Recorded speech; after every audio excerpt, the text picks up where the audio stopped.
don't want to forget to record this, so I'm recording it now. Okay, and then here, go. Perfect.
Testing one, two, three. Can the Facebook live stream hear this? I know Zoom can.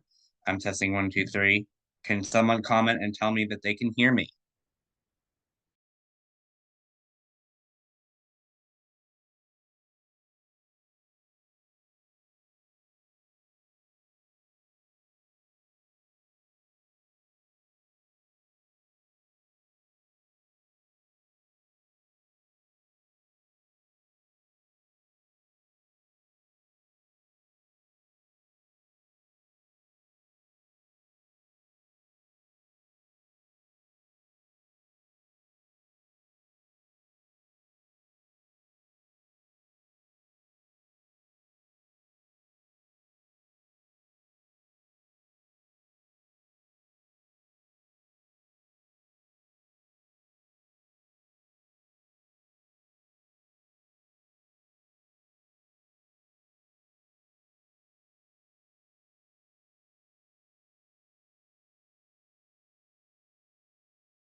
Welcome in, Charla. Thanks for joining us tonight.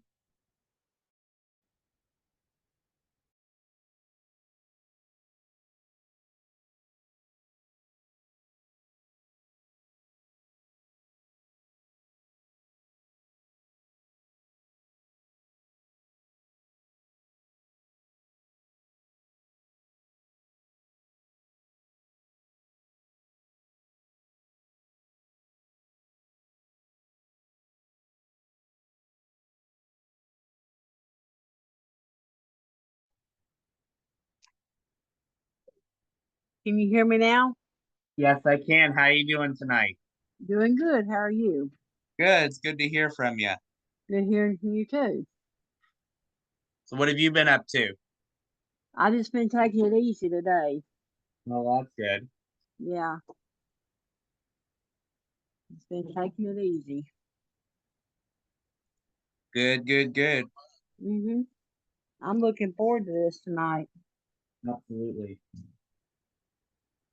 I'm gonna get started really soon. All right. So just stay patient here and we'll get started soon. No problem.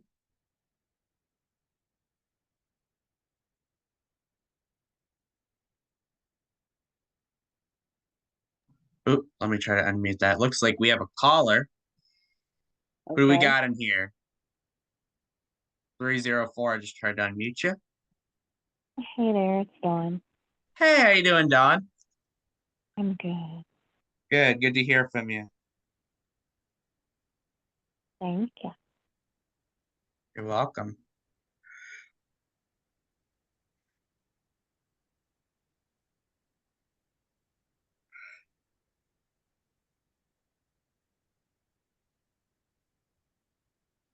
Hello, Angie. Is this on or off? Just make sure. Okay, yeah, that's on. Oops.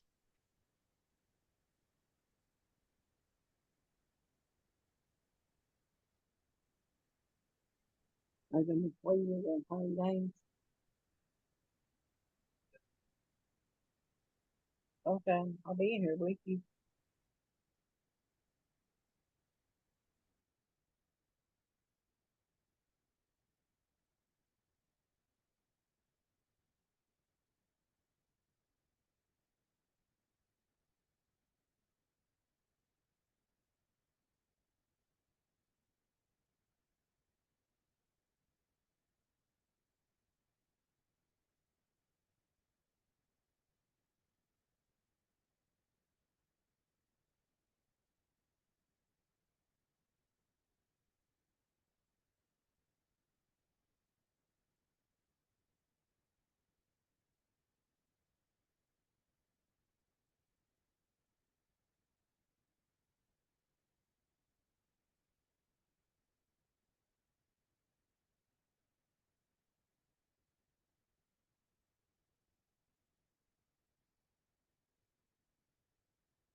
Sorry about that. Oh no, you're good. We're just getting everything set up right now. I'm always early, so Oh, that's I appreciate that. It's always good to be early so that way you don't miss. I know, I'm sorry. No, you're How fine. you doing today? Good? I got Doing good. How um are you? okay, I'm doing well, thanks. That's good. That's good. Yeah, just trying to I don't want to change this Christmas thing. This last time I was on Zoom was Christmas, so it's crazy. Oh, okay. I apologize. Yep. All right, that's good. Okay. I'm good. Hopefully Okay. everybody makes it tonight. I'm sorry I couldn't make it Thursday. That's okay. All good. All's good. Thank you. And you're gonna be on my daughter's show soon, which is really I exciting. am. Yes, I am. I'll be on there on Tuesday That's awesome. at 6:30 Eastern. So make sure you guys watch that live over on Facebook if you're watching. Oh, who's here? Let's see who's here. I don't know anybody that's here, really. Wow. Yeah. We got a lot of oh, there we go. Someone just joined us. 321 number. Hello everybody. How we doing? Doing good. That's good. Hi Charla. Hey there again. I'm playing around this out, trying to learn it. Yep.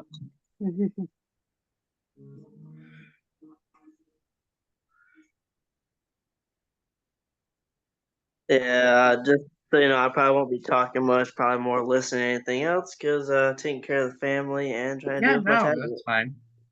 I just wanted to let you know is all. No, that's fine. But I'll definitely be listening. Okay.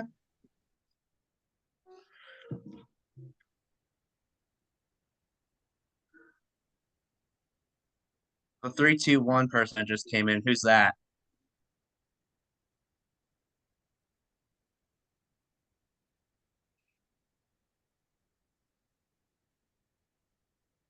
Oh, you're Kimberly. Okay. I got you.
Hey, Elizabeth.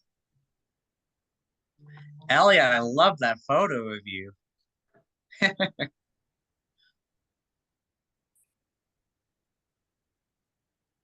anyone that's wondering what's in the background, I have a Mission Road's All I Want to Say album playing in the back.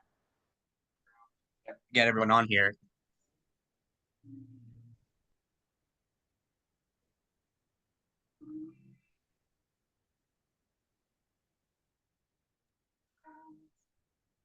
Make it so I can see y'all.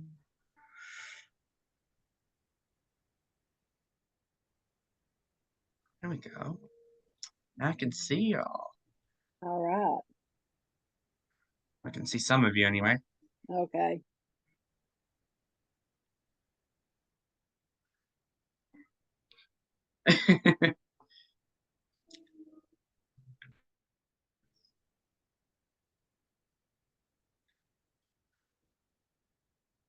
I had to pull this up, make sure I'm not forgetting anybody.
By the way, while we're waiting for everyone, I just want to say, hey Christina, I just want to say a huge thank you to all of you for all you do. And I'm super excited to have y'all in my circle.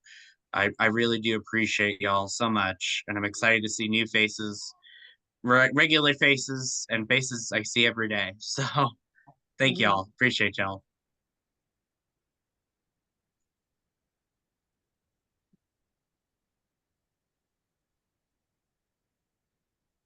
So we're gonna get started in about a few minutes, just waiting on Mary Jackson, who's gonna talk about the connection of autism and music.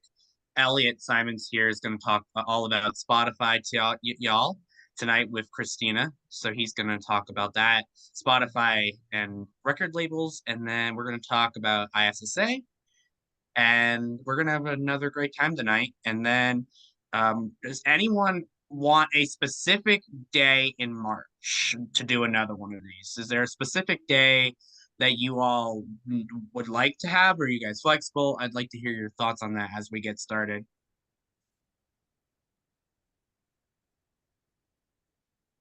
I think you all should be able to chat, unmute, whatever you want to do.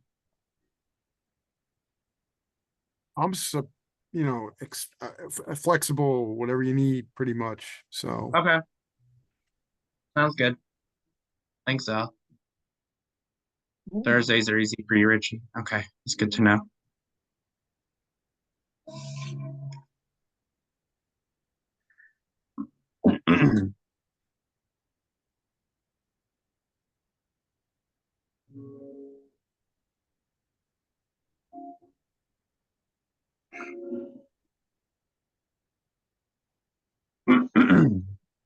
Okay.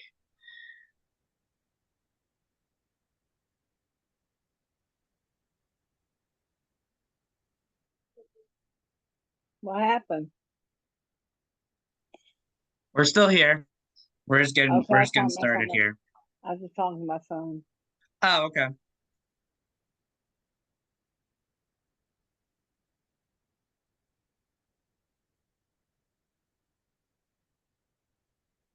Hey, Angie.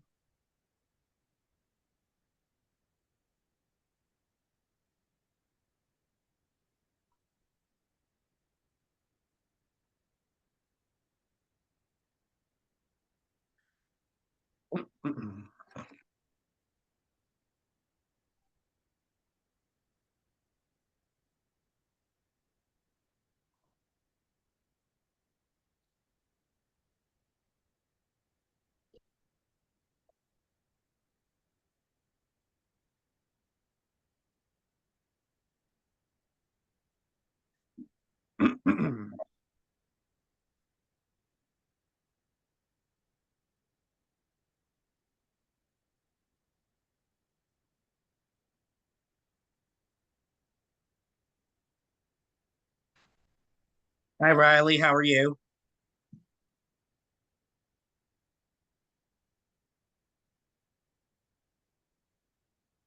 There's a chat going. Oh, I know. I know how it is, Elliot. Heck, I might even be with you guys in March. We might be in an Airbnb doing this for all I know. So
go. There we go. Okay, here we go.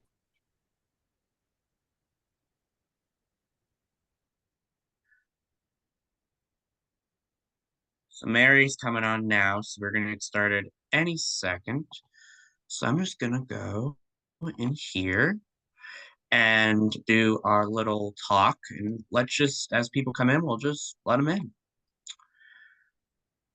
So, hi everyone, welcome to the session 2 of KJG Media and Promotions. Well, let me unmute this so that way I don't get interrupted. Okay, 3, 2, 1. Hi everyone, and welcome to the KJG Media and Promotions Team Kickoff Session 2, Saturday, January 25th at 8 p.m. We are getting started just a few minutes early because we had a lot of people that showed up early. So we're just going to kind of run through everything now, and then as people come in, they can go ahead and watch either the live or the recording. Shout out to everyone who RSVP'd. This is a mixture of everyone that RSVP'd on Thursday and then RSVP'd on for tonight. And that's awesome. I'm glad the meeting's being transcribed. Thank you, Zoom. Appreciate that. Awesome. Let's move on. Oops. Tonight's agenda, we're going to go ahead and start with my introductions, which we're doing now, just a few minutes early. And then after that, what we're going to do is we're going to let Mary Elizabeth Jackson chat a little bit about how the connection of autism and music. Fortunately, Emily Anderson, one of my amazing receptionists, couldn't be with us tonight. Shout out to her, and thanks for letting me know that. I appreciate that. Okay, here comes Mary. And then I'm gonna go back and do just a little the housekeeping notes. Same thing as last time. If you're new, welcome. Thanks for your time tonight. All microphones will be muted unless there's a question for me, Mary, Christina, or Elliot. To get our attention, you can either place it in the chat, raise your hand, or request to be unmuted. Just a friendly reminder for those new folks that are on here tonight. I don't know if I really need to say this to all of you because I know a lot of you and all of you are great, but I'm going to say it anyway. This is supposed to be a friendly, informative, and fun session. We ask that everyone is respectful of others and be considerate of the speaker's attention and time. And at the end of this session, I'll be emailing y'all the presentation, the recording, and then the survey. And let's get started. So I'm going to go back to the goals and the packages after, because I know there's a lot of questions on those. But I know Mary asked me if it was at all possible to start early, and I said sure. So since we already got y'all here, we might as well. And then Mary, are you here? I am. Hold on. Yeah. Okay. Can you hear me? I just need to put my camera on. Hold on. No, you're fine. Because, yeah, I wasn't hooked up. Hold on. I am here. Can you hear me okay? Yes, we hear you. Hello, everybody. Let's see. Okay. Let me turn my camera on. Here we go. Should be coming on. Yep, I see you. Okay. All right. Are we supposed to see ourselves? You should be able to, Hmm. because I see you and everyone else sees you, so you Okay. should be able to. I do not, but that's okay. I don't need to look at myself, but usually then you can see if anything looks off or, you got to fix something. But okay, hello everybody. But I can't see everybody else. I see you. Okay. So I will just say, I'm Mary Elizabeth Jackson, and Kayden and I have known each other about a year and a half now, I guess. And he is our music promoter, a radio promoter also I manage my daughter's Sisters J, who some of you in here know and some don't. And I don't know everybody in here, but I want to say thank you to any of the artists who have joined us for our music event that we've done 2. We're getting ready to do number 3. And some of you I know, and like I said, some of you I don't. And Kayden wanted me to talk about our music event, but also why I thought it was important to do a combination of music along with autism awareness. And so my story is I am a mom of three. I have two kids on the spectrum, and all three of my kids have sensory. But so I've been parenting over 24 years. And so I've spent a lot of time being an advocate during that time. What I've also seen is what music and arts does for a child. So I raised my children with those avenues, those channels. I think are so important for all of us to have as an outlet to be able to self-regulate, work through, process mental, emotional things. So when I had two kids who were nonverbal, that was some of the tools I used in order for them to communicate. And I have seen what it has done in their life, and then the lives of other children that I have witnessed and been a part of over the years. As an advocate, I've not only advocated for my children, but I'm certified to go in and help out in a school, in the school setting. If a family is looking for services, if a family is looking, where do I go to get my child diagnosed? What do I do at the beginning stages of it? I feel completely lost, and I do totally understand that because I felt that way as well a long time ago. And I just, Kate and I started talking last year in the early part of the year, and we wanted to bring some music artists together, and we wanted to do a night of music. And I feel like it's always important to partner your music or an event you have going on with a nonprofit or something that you have a platform you can stand for. I think it goes a little bit further. I'm an author too, so it goes further, I think, in saying who you are as an artist, whether you're a music artist or an author or whatever you're doing. I think giving back, as long as I've been an author since 2017. So the majority of book events that I did, we did tons of them before the pandemic happened. I would always give 10% back to wherever I went to. I can't do that at a library, but we always donated books back to the library. So I've been doing that kind of stuff for even longer than that. I was in fundraising for a very, very long time. And so I do feel like people, they see you in a different light. If they see that you're not only working for yourself, but you're working to help those in need or to be able to give back. We're meant to do service work in this life. So I think it's a great way to do it.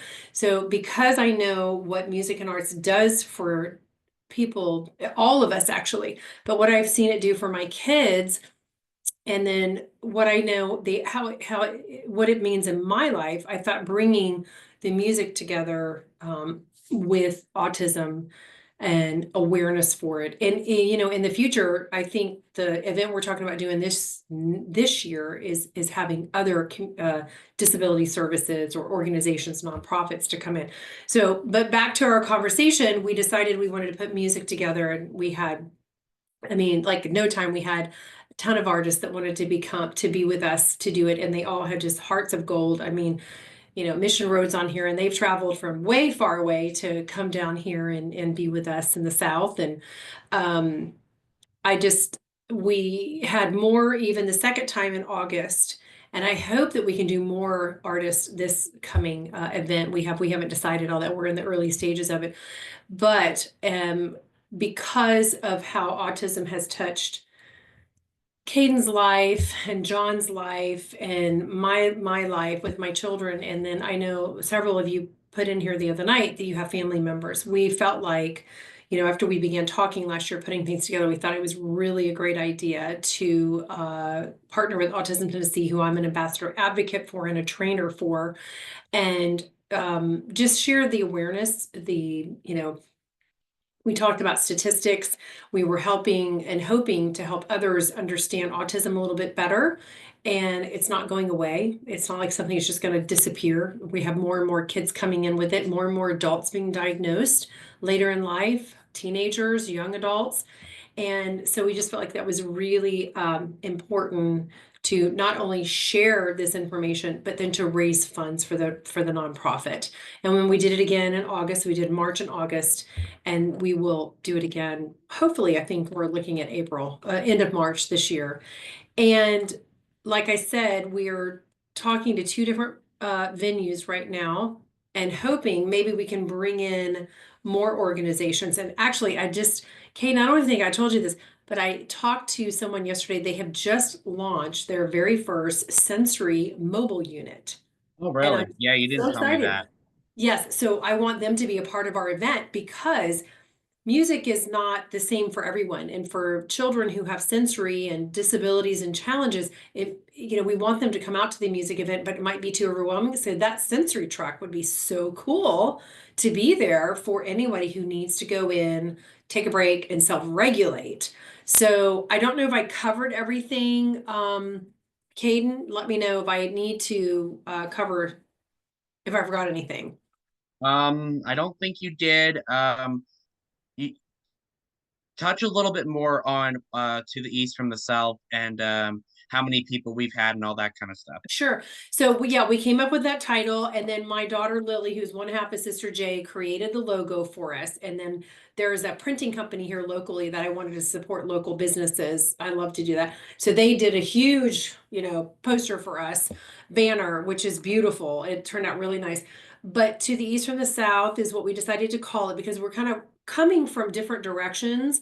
And the first one we had 16 artists, and then the next one we had 20 artists. And it's depending on how many artists are involved and how much time we have, every artist gets between 2 to 4 songs they get to come up and do. But the hearts of everyone who's been involved both times has been so impressive and really has just made me almost cry because everyone has been there for the purpose of not only sharing their music and networking, but also to help those who need a little help.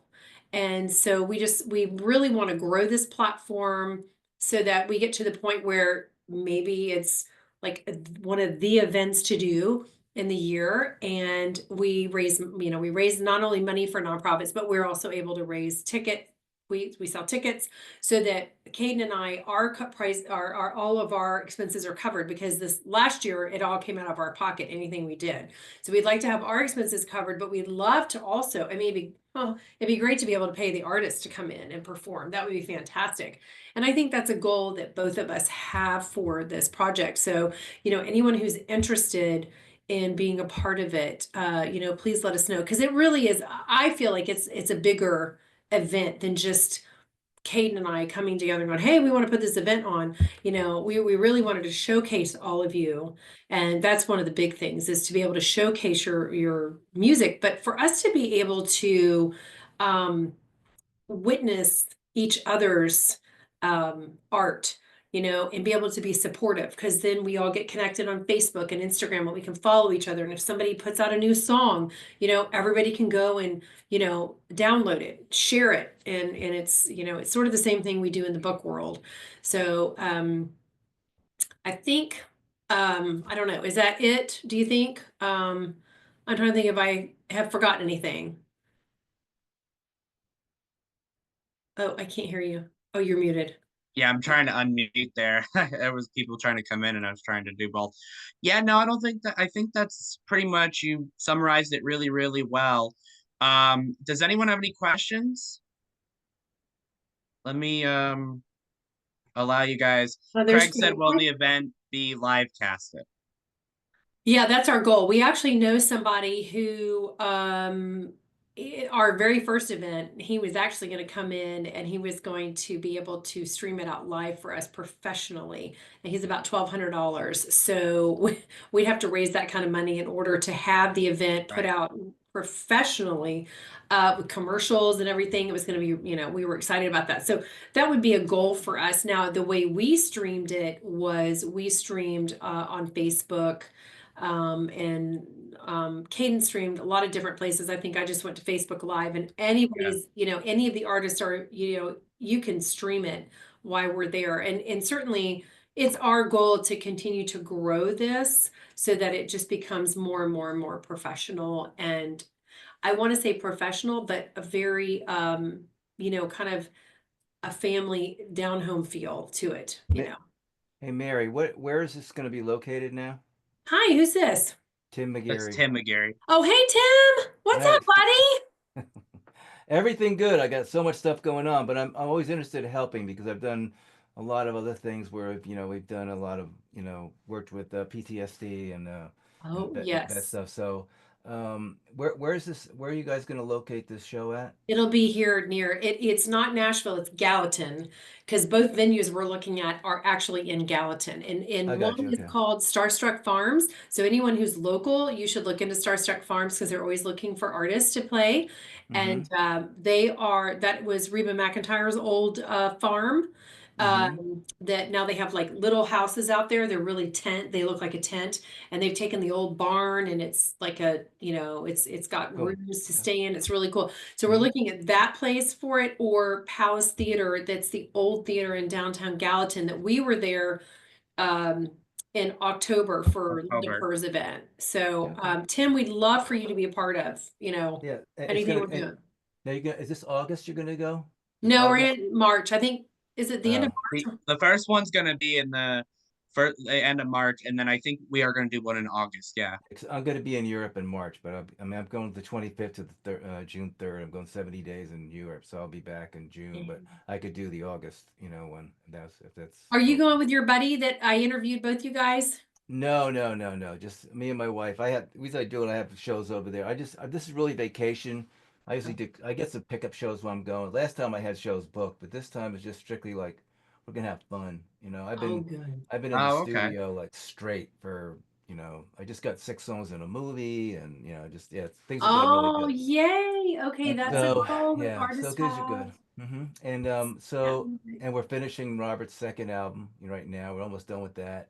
We have our first single coming out, "I Ain't Your Baby," and that'll be out probably in about 2 weeks. And I'll talk to Kayden when that comes out. We usually do something. Mm-hmm.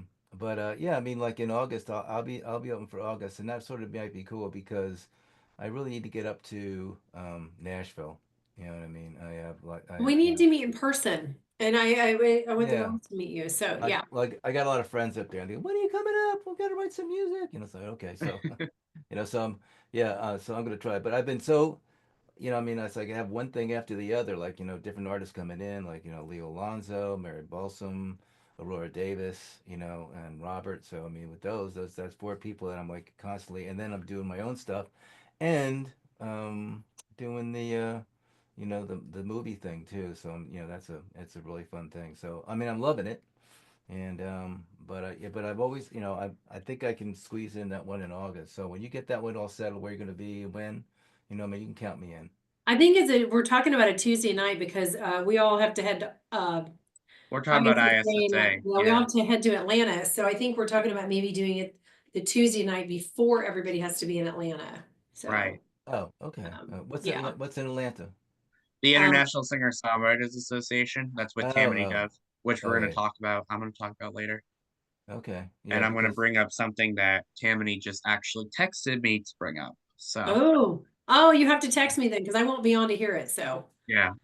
well, Well, I can go a little bit. I'll go a little bit depth later, but Tammany just informed me that they are doing what's called the Touring Bible, and basically it's going to be for ISSA members to have instant access to venues and paying gigs and such.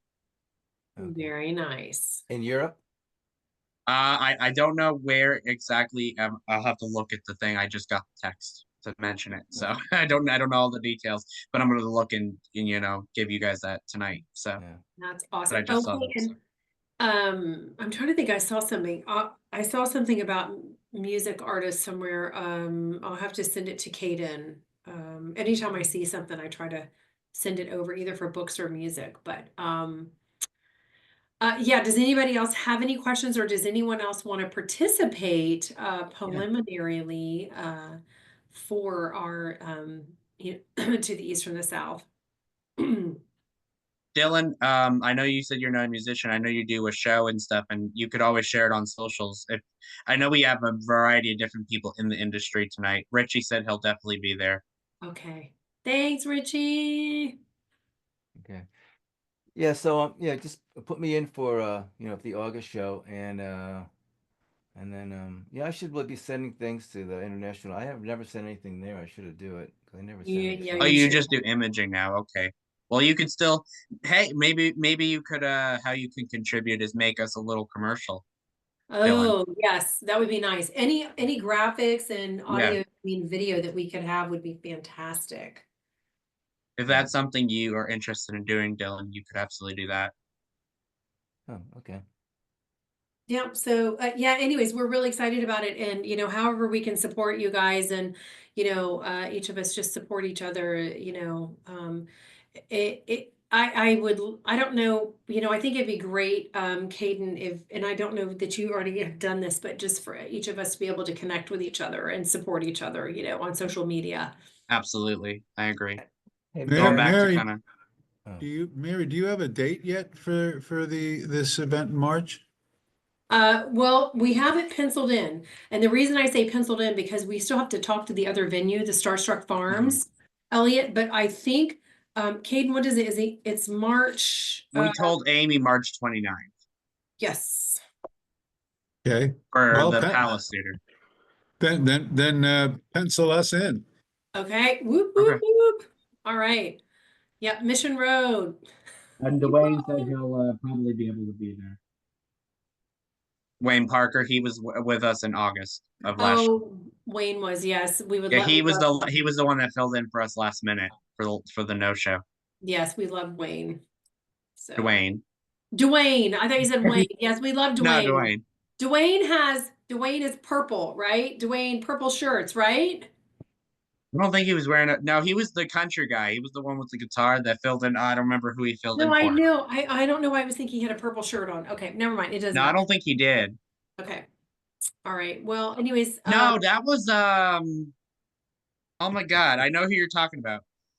And that was David Krantz. oh, David The Purples. Krantz. Yes. Oh, David was wonderful. Yeah, Yeah. everybody's great. So, all right. Well, so yeah, we'll and anybody who I'm on Facebook, Mary Elizabeth Jackson. I'm on Instagram. Send me a request or a friend request or whatever. And if you want to DM me or text me or whatever, call, you have any questions, just you can get my number from Kayden, and I'm more than happy to answer. And any other events we can think of. I always think combining things, because I've done a lot of like music and books, so I almost would love to bring in some authors too, just to give a variety of things. So anyways.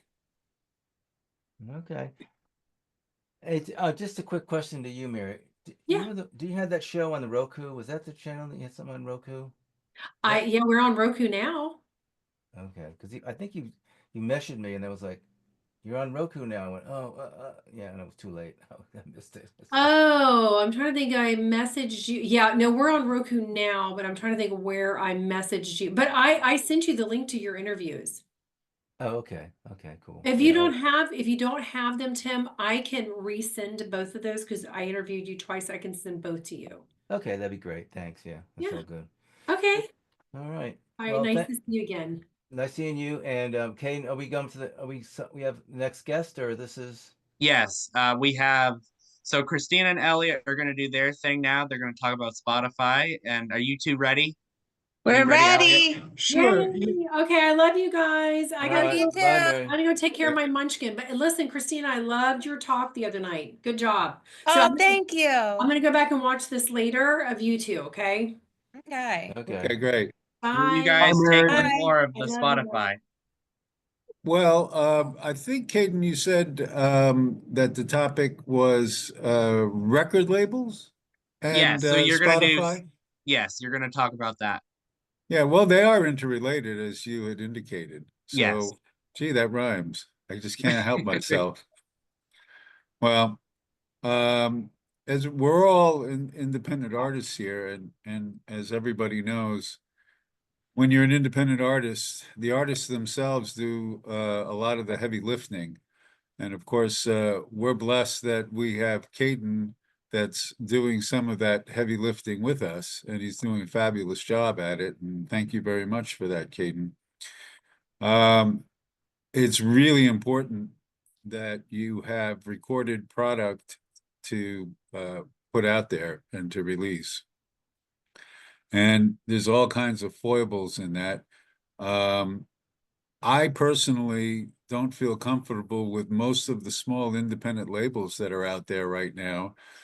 unless they're somehow connected with the major distributors, and there's only 3 left. And we all know who they are: Universal, Sony, and Warner.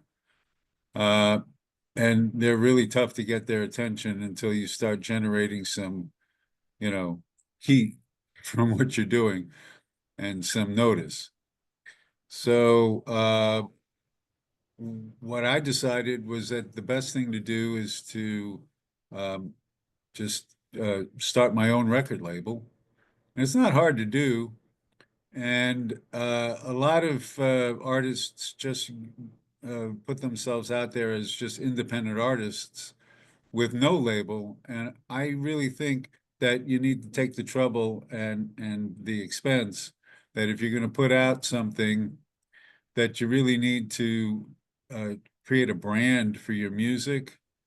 So well, of course, we have the brand of Mission Road, and Christina does an awful lot of the promotion of Mission Road. But behind the scenes, there's my record label, which is 779 Music. And actually, I've had it for quite some time. It is an LLC. It is a registered corporation. It's a Delaware corporation, because Delaware is a good place to register. Nevada is also pretty good. We live in West Virginia. West Virginia is actually not a good place at this time, though it's getting better. But I really like, I like the rules governing Delaware corporations. So that's what I did. And so we released the album on 779 Music. And then you need to go look for a distributor, because you can't get to the outlets on your own. And especially if you're if you're your own independent label, you have to find a distributor. And there's an awful lot of digital distributors out there. Nobody's going to distribute a compact disc for you as an independent. There are some outlets out there. There are some companies that do sell compact discs, but if you're going to press up a compact disc, be prepared to sell it independently on a website. And of course, we should all have websites. And if you don't, you're way behind the curve. We just revamped ours, missionroadmusic.com. And it's now, I think it's looking pretty spiffy finally. And then you have to find a distributor, and there's all kinds of foibles and pitfalls, because as my own label, I decided that I wanted to issue all of the codes. Now, there are several codes that you need in order to be able to get royalties. And one of them is the International Standard Recording code, which is the ISRC code. You have to have it. If you go through one of the standard distributors, they can assign one for you. But as my own label, I decided that I was going to pay the $95 to the ISRC organization. And for that $95, you can issue as many as 100,000 ISRC codes. And what that does is that's a unique code that you assign to every recording that you make. So if you're putting out an album, you assign it to the album. And then if you're, for each one of the songs, as you release them as singles, actually, all of the songs on the album also get their unique ISRC code. And I also I have an account with GS1. And that costs $150 a year, but I get to issue my own UPC codes with a prefix for my own label. Now, interestingly enough, I looked at DistroKid for distribution, and DistroKid will not allow you to assign your own UPC codes. So that was a non-starter for me. And so I decided I have a couple of releases from years ago out on CD Baby, and they're a very good company and very reputable. And I've collected royalties through them, but they take 9%. So I decided to go with TuneCore. And let me tell you, TuneCore has been a terrible disappointment. But for now, I'm sticking with them until I find a better distributor, because you can, if you have your ISRC codes and your UPC codes, you can change distribution companies at will. So TuneCore, it's $50 a year. They will distribute to all of the online outlets like iTunes, Apple Music, Spotify, Tidal, Pandora, all of them, Napster. There's 20 to 25 different digital outlets that they will make sure that your music is there. The only thing is that TuneCore, I have found, first of all, their software is really glitchy. They screwed up one of my UPC codes, and it caused us a delay of a couple of months in getting our album out and distributed. And they acknowledged that it was their error, but it took them 2 months to fix it. And to me, that's not good customer service. And it's clear to me through their customer service that they don't give a rip about their artists. And really, these distributors, all they are is they're software interfaces.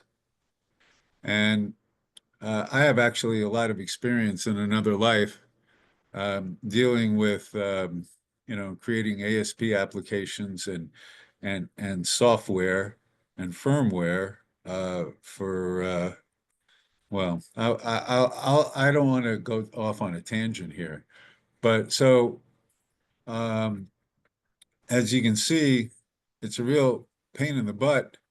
All you really want to do is write music, create music, record music, and play music. But there's a whole admin side that really is going to take up a lot of bandwidth in what you want to do. So about Spotify, Spotify is another terrible company. They You're not kidding. yeah, they exploit artists, and what they've done is people used to buy compact discs and vinyl discs and cassettes and all kinds of physical media, and people don't do that anymore because for $10 a month they can get anything they want. And that's a problem because it creates a finite royalty pool. And so, I mean, they get revenue from their advertising. And so Spotify, what they've done is they've taken that, if you sell a CD, for example, for $10, but now most people are selling them for 15, some even $20. I just bought a CD from an artist we know here, just released an artist in our local area here in the Eastern Panhandle of West Virginia. And I went to the CD release party and he was selling them for 20. And if you want to buy a vinyl, which is making a comeback, which I find encouraging because I think vinyl is probably the purest medium for listening to music. And vinyl is now, people are charging $35 for a vinyl disc. But vinyl, by the way, has a limitation. If you're going to release an album, some people like to put 20 songs on an album, but you're not going to get 20 songs on a vinyl. It's got a limitation of about 44 minutes. So you got to be kind of, you want to weigh, if you do want to release a vinyl version, it's maybe an abridged version of your album, or make sure that your album comes in at under 44 minutes. Ours comes in at 54, 55 minutes. So it'd be kind of difficult for us to issue a vinyl uh, version of our recording. But Spotify is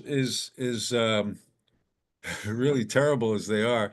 They're necessary. I mean, love them or hate them.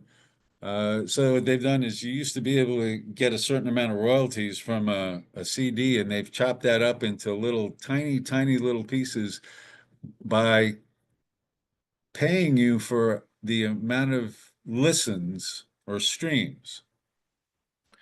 So um, you can promote to and back in the day, radio stations were the gatekeepers, and there were a lot of independent radio stations, and there were a lot of mom and pop radio stations. But now most of the radio stations have been gobbled up by the big conglomerates like Clear Channel and Cumulus and the like. And so you're not going to get on those stations that are part of the big corporate conglomerate basket of stations from around the country. You got to try to find the mom and pops or go through internet radio, which is what Kayden does so well. He can get you, yeah, so yeah, I see. Angie, you're right. If you do vinyl, you basically have to pick the songs that are the hits or the more popular. And one of the ways you can find that out is through Spotify or Apple Music and YouTube, see what people are listening to and what they, you know. So you can get exposure on internet radio. Of course, it's got limited reach, believe it or not, even though it's global, because all of the radio stations, even the ones that are on part of conglomerates, they're they all have online presences, so people can listen. I don't know how the terrestrial radio stations stay in business because with an advertising model like they do, I mean, unless, of course, people are listening in their car, but you can listen to Spotify on the car.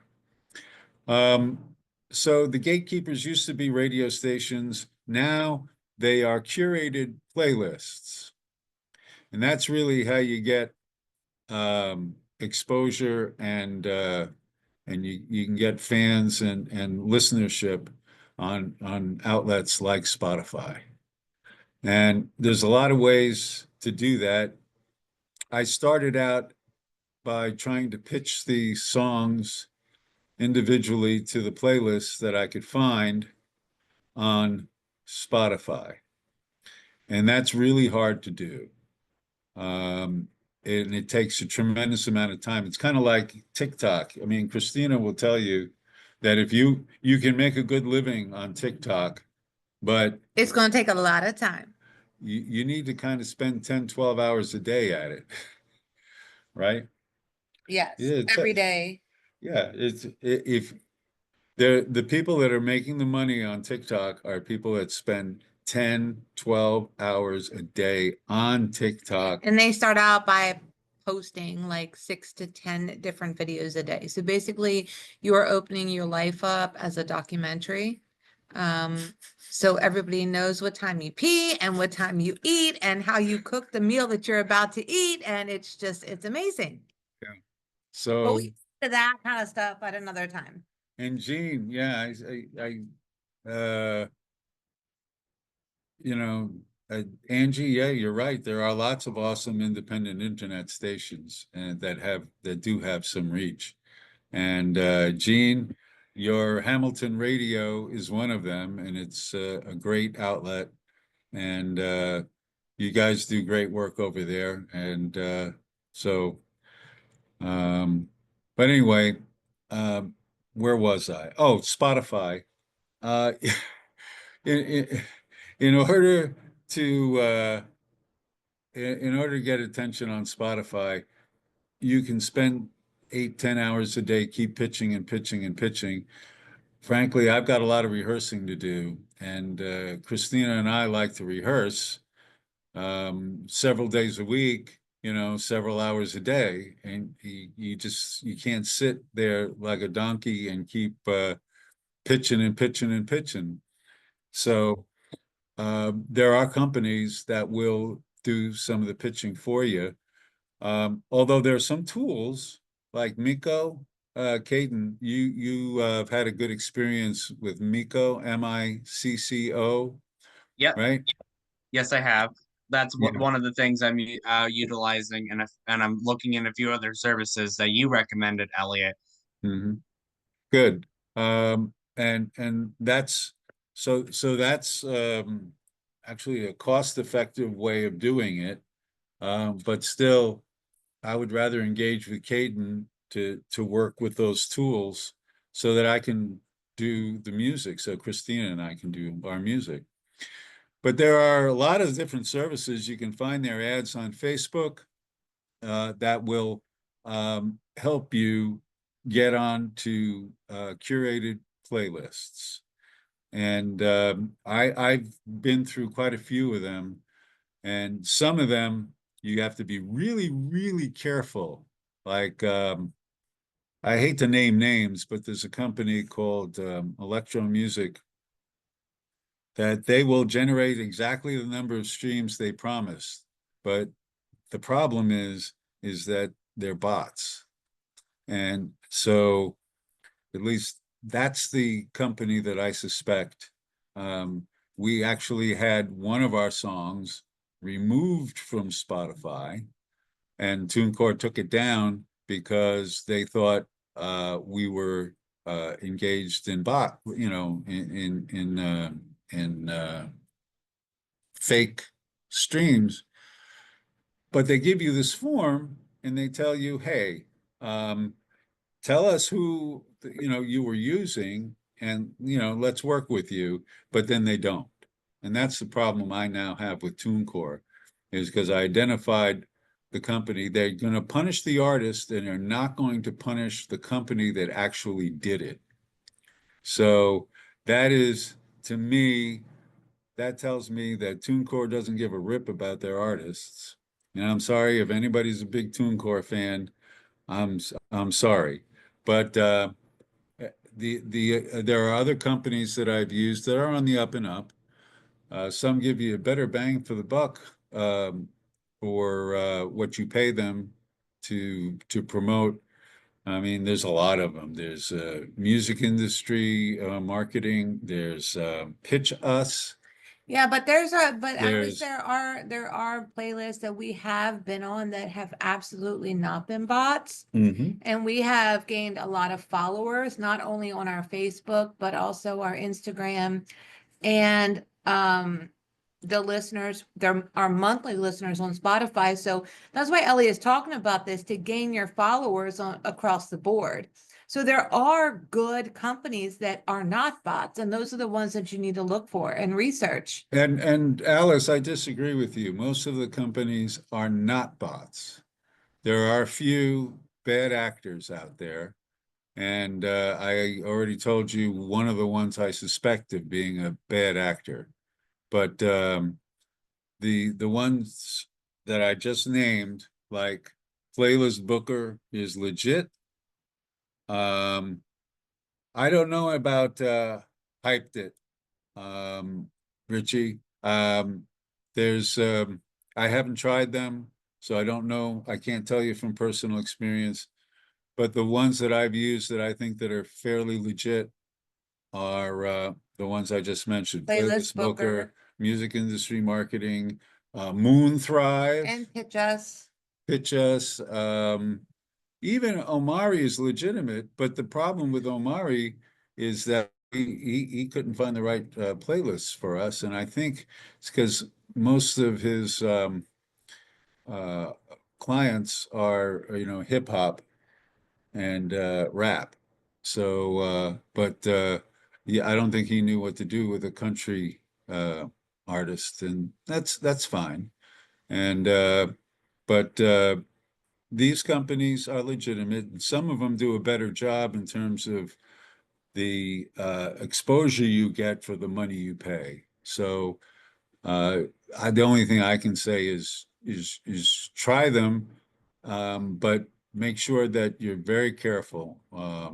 And by the way, what's interesting is it's only on Spotify that they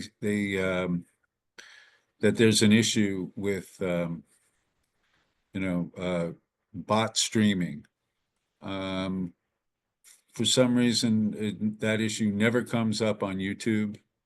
So and there are companies that will promote you to YouTube too. I find that there's some artists that I'm absolutely flabbergasted at how many views they get on YouTube, and I I'd like to know their secret.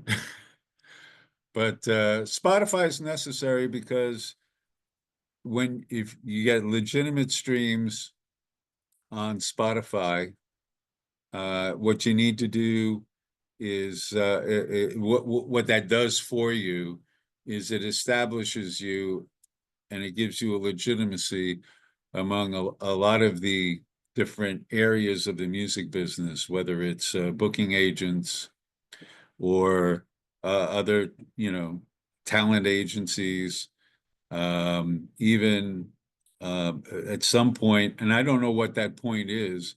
I know that if you get a certain amount of streams on Spotify, then some of the or a couple of the Sirius XM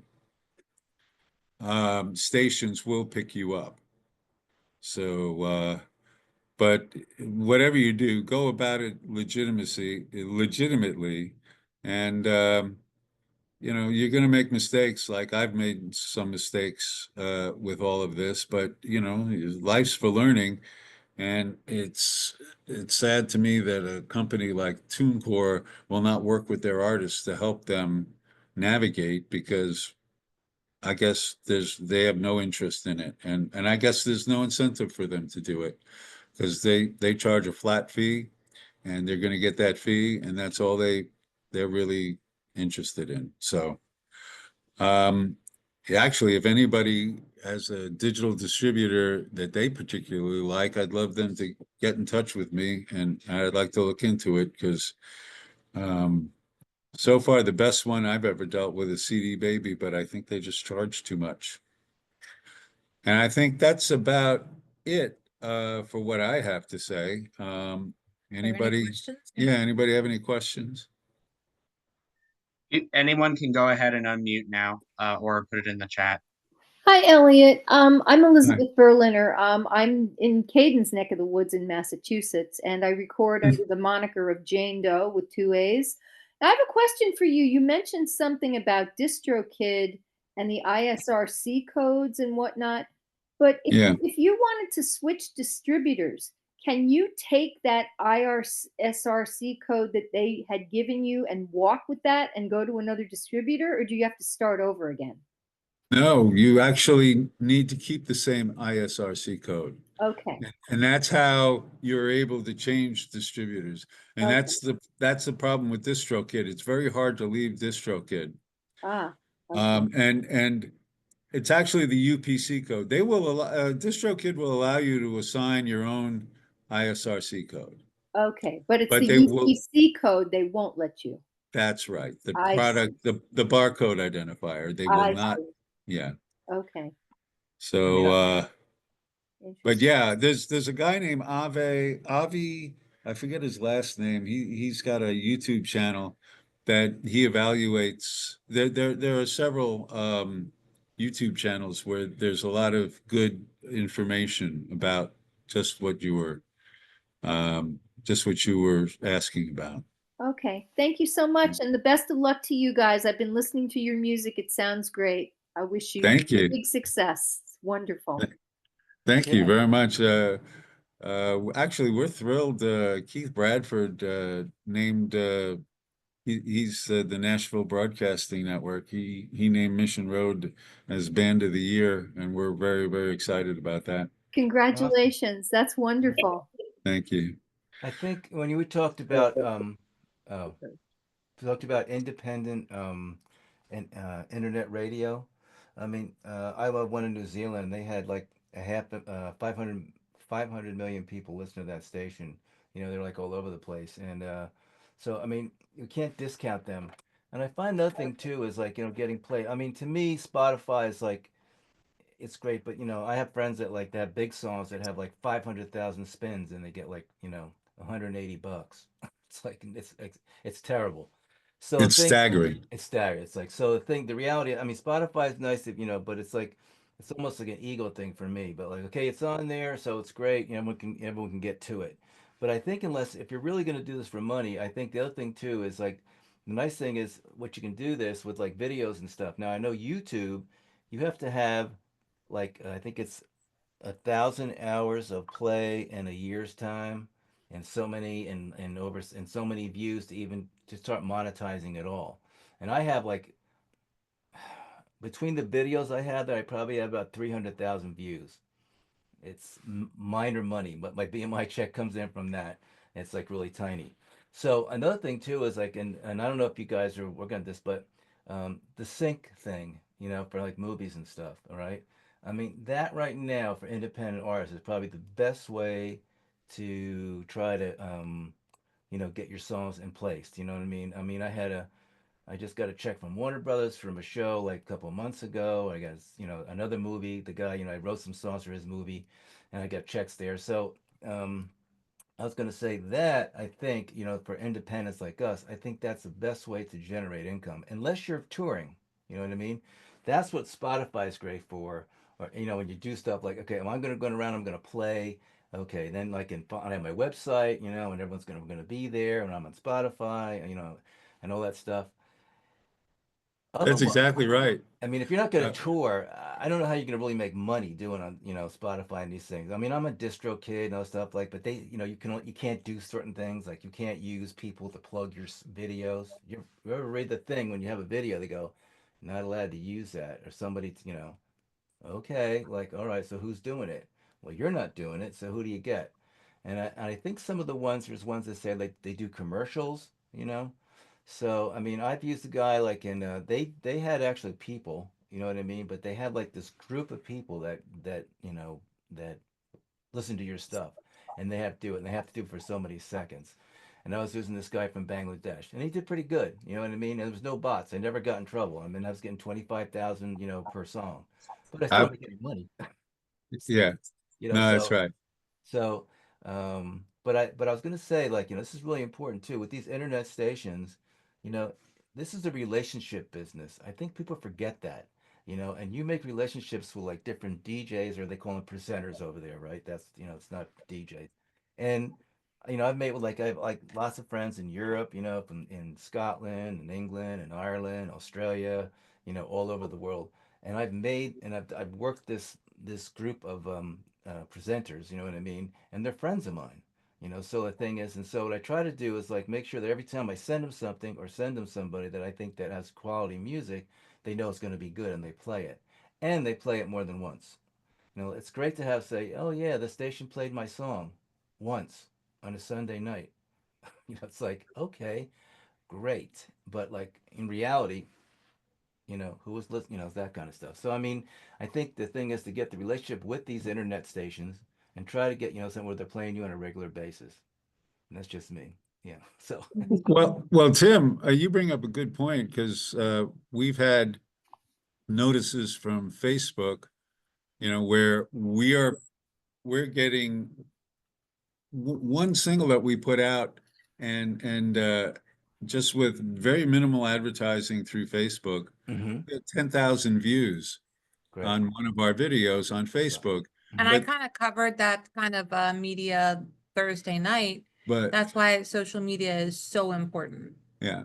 Yeah. Um, yeah, but then along comes TuneCore and they do a rights challenge, so that they say that we can't monetize that because TuneCore is monetizing it. Right. And nothing too is with Apple Music, the immersive stuff they're doing now with Dolby Atmos. Like I have the new, just got a new Mini 4 for my studio, and it has the Dolby Atmos in it.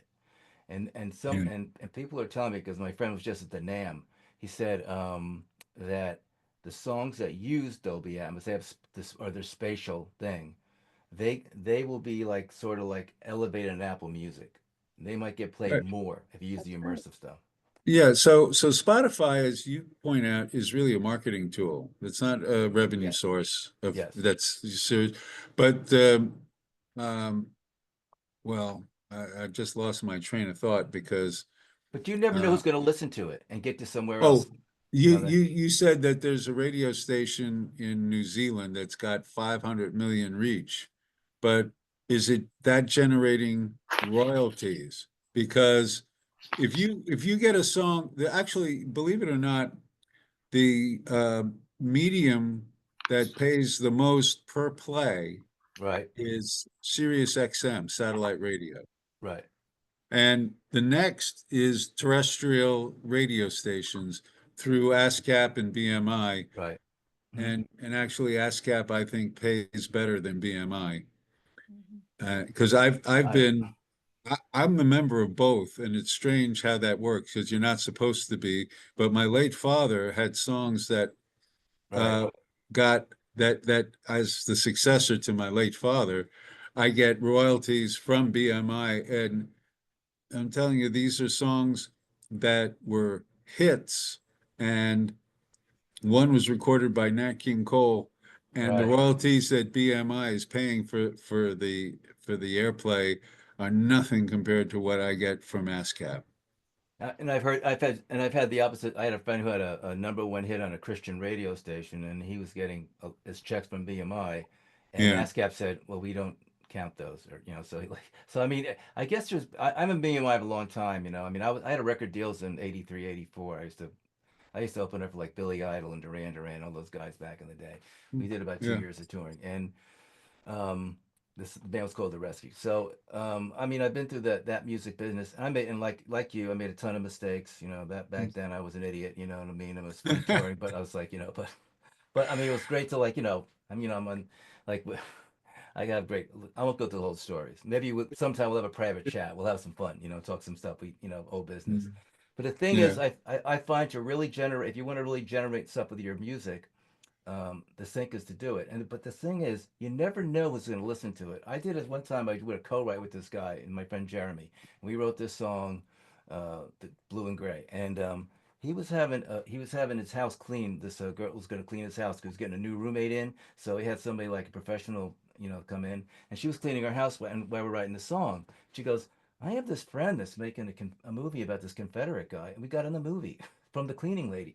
So, you know, the moral of that story is like, like what? Like, who would have thought that, the lady that's, cleaning your kitchen is the one that got us the contact and then we wrote him the song and he took it. So I mean, you never know where it's going to come from. And I think that's like Spotify and all these things that you put it on, YouTube. There's a thing called Grover, Groover, Groover, yeah. Groover. I use them. I get in a lot of stuff, a lot of podcasts and stuff like that, and I get some play with that. There's a one called what's it? Amazing Radio. It's $3.50 a month, and they get your song on there, and they'll play it on a regular basis. I get like, usually about 20 plays or more a month. So I'm saying for $3.50, that sounds good to me. So that's another thing. Submit Hub. Have you heard of that? Submit Hub. That's another one. So you can get your stuff sort of out there, but like Yeah. once you get your stuff, like and try to get like things and things if you have old songs that if you have those are the kind of things you should try to submit into like because they're looking for the sync is really going for old stuff. So if you have Mhm. anything that's like from that era, there could be a lot of money Yeah. in that, and Yeah. you get a nice licensing fee to start off with. It says like, yay, Warner Bros. Sends you a check and you're like, yes, you know, Yeah. I don't know. Well, yeah, that's all good information. Alice, I'm glad you've had no issues with DistroKid. I already told you why it's a non-starter for me. It's all personal. I mean, it's whatever works for you is great. Um, and Richie, right, you cannot be a member of both ASCAP and BMI. I told you how I got my association with BMI is through my late father, Mhm. I, but I'm a member of ASCAP. So actually, you can't be a member of both. The reason why I know this is that ISRC themselves, I talked to them over the phone, and they have talked to both BMI and ASCAP. You can have accounts with both. It's just one, let's say you register a song with BMI. It cannot go to ASCAP then, and vice versa on that part. That's the only way that works. Because if you register with both of them one song, they're gonna fight each other, and then you're gonna have a legal battle with both of them. No, you can't do that. You're right. And it's funny, what you say, you get your UPC code from them. Yes, you can. That's the only way you can get a UPC code through DistroKid is if they assign it to you. And I like having my own UPC codes. I registered with I've registered with GS1 and I've registered with the ISRC organization so I can assign my own, because as my own record label, I want the prefixes always to be consistent. So that's an important part of developing a brand. So, Yeah, because ISRC also told me about the UPC with DistroKid. All you have to do is just email DistroKid, and 99% of the time, they will just hand over the UPC that they created for your song, and then it's yours to use. They separate themselves from that UPC code, but with like TuneCore and the CD Baby, you must buy one from ISRC to input it. well, actually, TuneCore will issue you a UPC code if you can't do it yourself. They will, just- but they are. ISRC themselves told me that they are a big pain in the butt. I'm not gonna swear, so big pain in the butt to give you that. DistroKid is way nicer. TuneCore is one of the worst distributors out there. I'm not going to argue with you. I'm very unhappy with them. They're Very terrible. unhappy. Elliot, I'm sorry, Rich, go ahead. And the other problem I've noticed, they pay later than DistroKid does and less than DistroKid. CD Baby has their own faults. They do. That's why I stayed away from some of the stuff they do. But they're not the worst one out there. Well, they take 9% as CD Baby. They'll Yeah. charge you for the initial distribution. They'll never charge you again, but will take 9% of all your royalties, and I think that's a bit high. That is definitely a bit high. I just like DistroKid because all the stuff they do for the artist, and they don't take as high a percentage. And they do splits and stuff too. I made That's money. what Also, they do. yeah. You can TuneCore put does someone really easy, and DistroKid will work with you perfectly for that. Yeah. Elliot, if I may, I'm going to speak from point of radio station owner, okay? But then I'm also going to speak as a new music independent artist, okay? Because I am one now. Congrats. Thank you about that. The way radio stations look at this is right. Become a friend to the radio station. And that's how I've done it. We're going on 29 years in June. So for 29 years, I've been operating the same way. An artist reach out to me, telling me what kind of music they want me to play or when they want me to release their song or whatever, and that. And I share it with other people that have other radio stations. So I kind of help the artist as well for that. But at the same time, I'm looking for people to request the songs from their fan club. I'm looking for the fan club to come and request other songs from the artist. So I can reach out to the artist and say, hey, your fan club is requesting more music from you. Would you like me to play it? And your answer is going to be, yes, I'm the artist. I want you to play as much music as you possibly can. And at that point, you realize that relationship is not only growing stronger with the radio station, but now you're making the owner happy. See, when you make us happy, I'm more than glad to play you guys' music. Anybody, really. But at the same time, I need input from you guys for me to not only increase listenership, but also increase the credibility of the radio station. So now as an artist, let me speak at this point. I'm trying to figure out exactly what you guys are talking about. Where do I put the music? How do I get the music out there? How do I get it to credibility radio stations and friends that listen to it?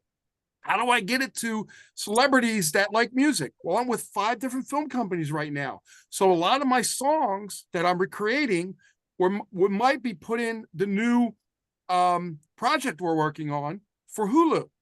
And if that happens, now that's going to create a response to me that, hey, I'm going to write more songs.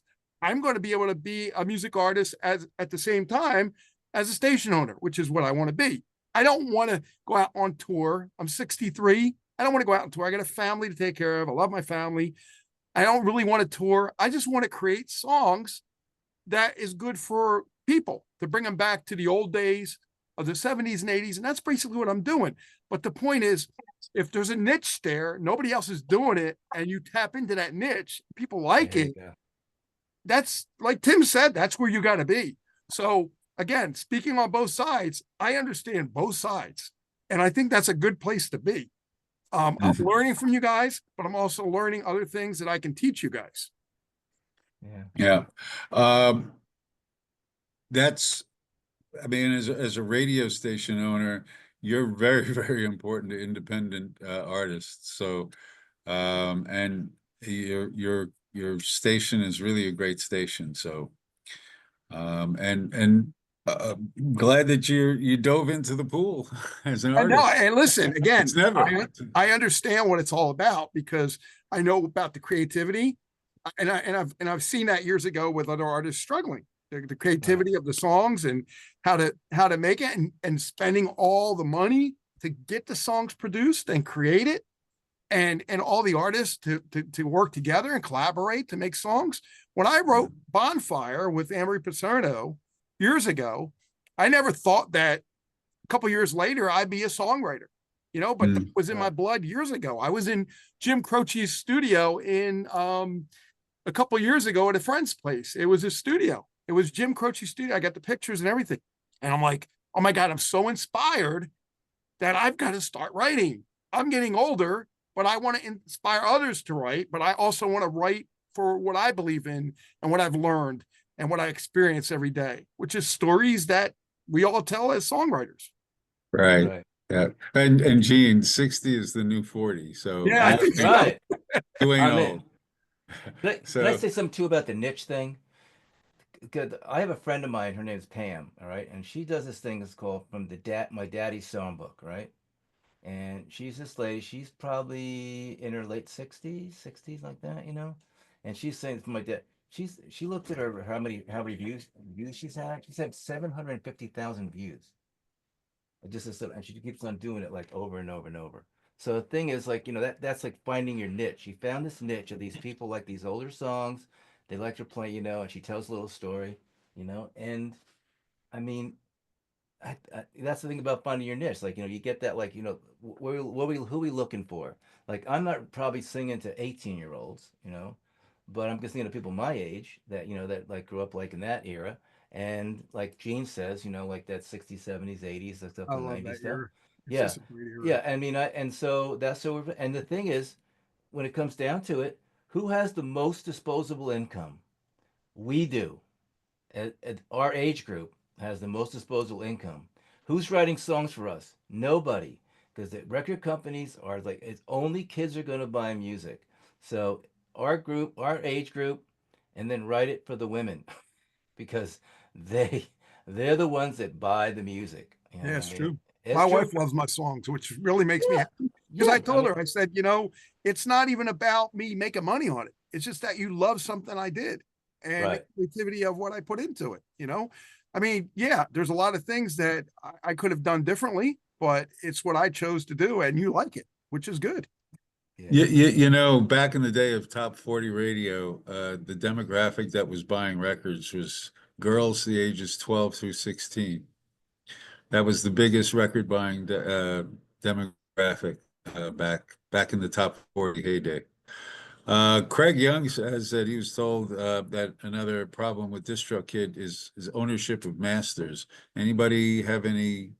I read their contract, but it was a while ago, and that's why I didn't go with them, because when the contract stated, in fact, that's another problem I had with DistroKid while I had it, is that they take your money first and then they show you the contract. Yeah. Once I read the contract, I said, all right, I don't want your distribution, because without my ability to assign my own UPC codes, I don't want to go with you. And I had to go through all kinds of hassle just to get my $40 back or whatever it was. And that was a real pain in the neck. No, it's, you know, and it's funny because I did go DistroKid too, because another musician friend of mine told me to go DistroKid, and I did that. And I released my first album.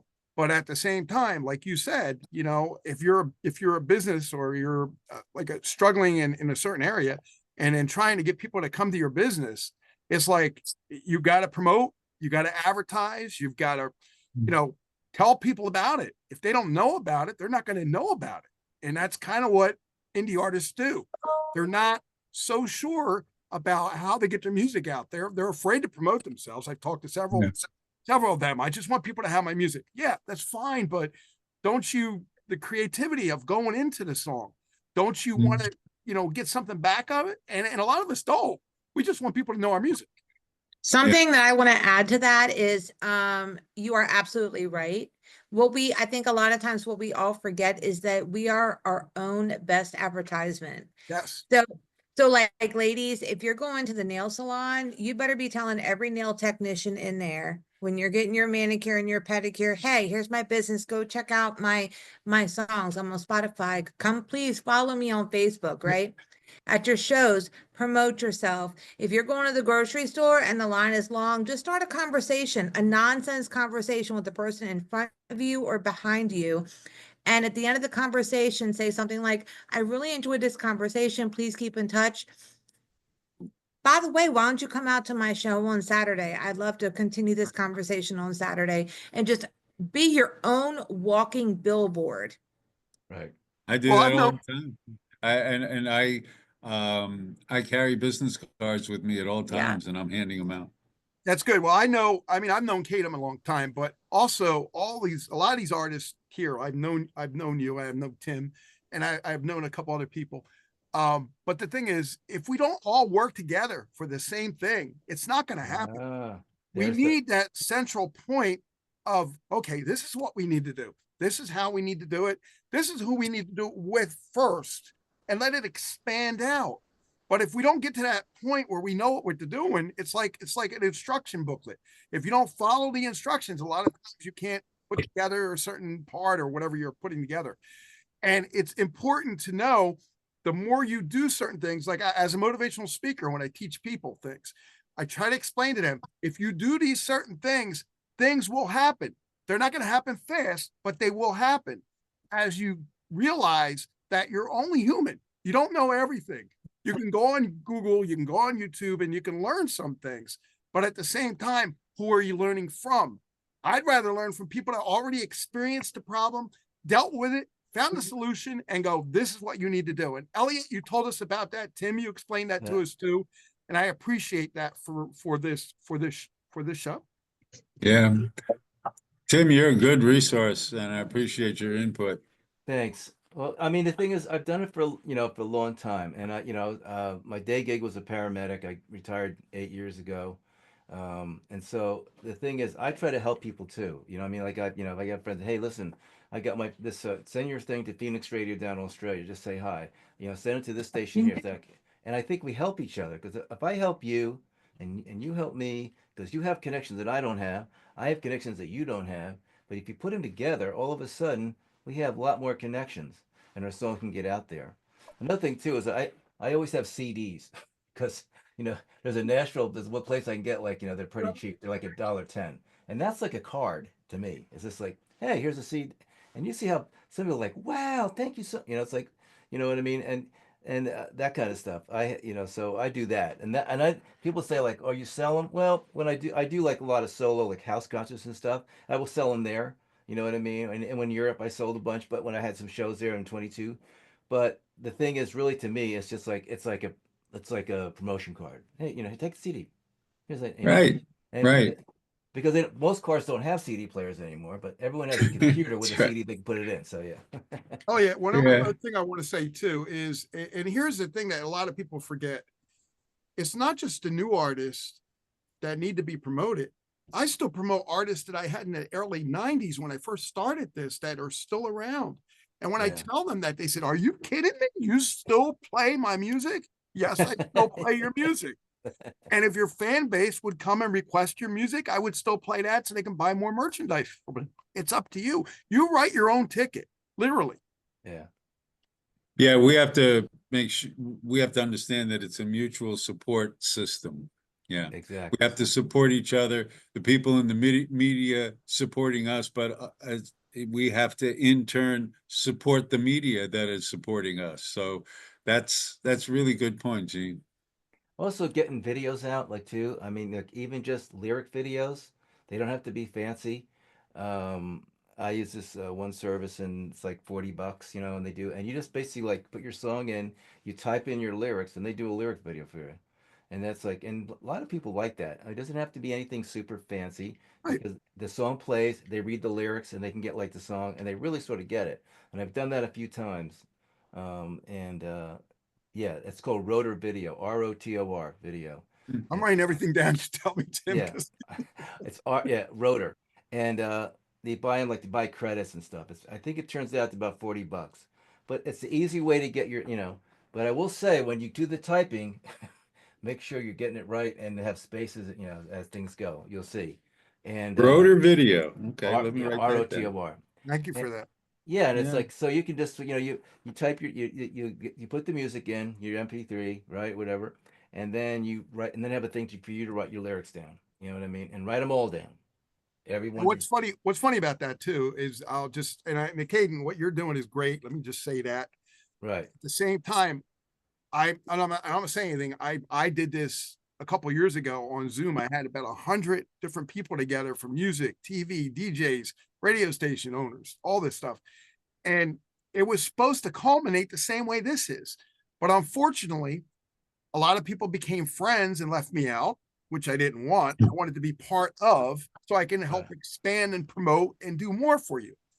But at the same time, people get very selfish. And I don't know if it's a trait that they have. They figure, okay, I've got the contact. I don't need anything else. They don't realize that I have other contacts that can actually expand what they're trying to do. I mean, when I heard that Peter Ritchie from one of the bands in the 60s heard my music and loved it, I was excited. I mean, because you got to get excited if a celebrity likes your music that you just created. I mean, it's like one of the best things in the world. To me, it's like, okay, I didn't get paid for this, but I got this professional guy saying he likes my music. Right. Well, and really, if you're not in it because you love what you do, Right. Yeah. because there's some of the kids today, they're actually saying the reason why I'm doing this is because I want to be famous. No, no. That's not a good reason. No. I tell all the young songwriters, I said, listen, don't worry about the fame, okay? Right. It comes and goes. I said, worry about the music. If the song's good, to me is like that one song, like I Can't Make You Love Me. You know that one? Turn down the bed. Yeah. Now, to me, I that love song, singing that song. that song is a classic. But I did a thing with one of the guy, a songwriter, songwriters thing, with one of the writers of that, and that song was actually a bluegrass song. That's how it started. But Yeah. the piano player that retooled it. Now to me that's a classic song. And that's my little thing. I want a song that's like going to be good today, but 50 years today I go, man, I still like that song.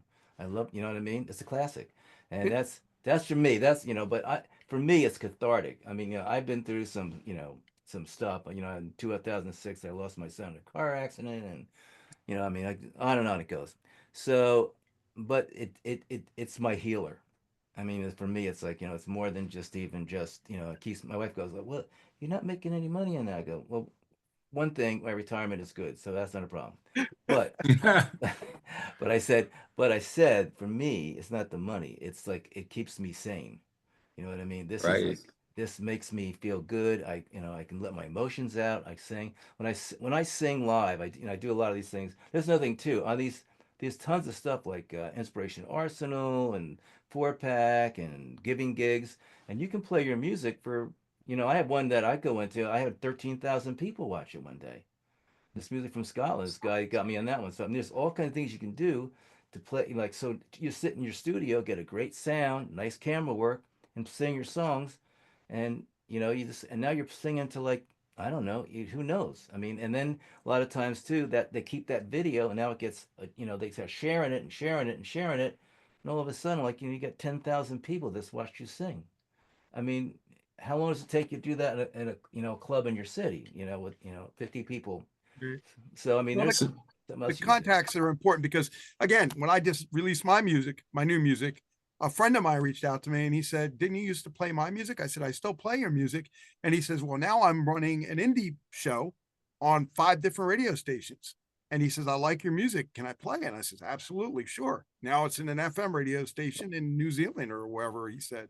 So you never know where it's going to go. You never know who's going to come back to you that you've been nice to or treated. There you go. I used to do a show with him and he was an awesome guy. And he's like, "No, I'll never forget what you've done for me. And I'll never forget what you're doing for me." So, it's karma, but it's also a love that you have for each other. You, Care. you never know the effect that you might have on somebody at some Right. time. I've had some of the most amazing feedback with people. It just like blows me away. I mean, it's very humbling, actually. You want me to tell you a really cool story? This is my favorite famous. Gene, you'll love this. Okay. Mhm. So I was with a band called Neighbors and Allies, and we used to roadie for a guy named Richard Hell and the Voidoids. And so we told Richard that, Richard, Remember? you remember? Okay. So, and we're going to CBGB, they used to do a Thursday, Friday, Saturday night. So he said, Richard, we'll roadie for you if you let us open for you Thursday, Friday, and Saturday night.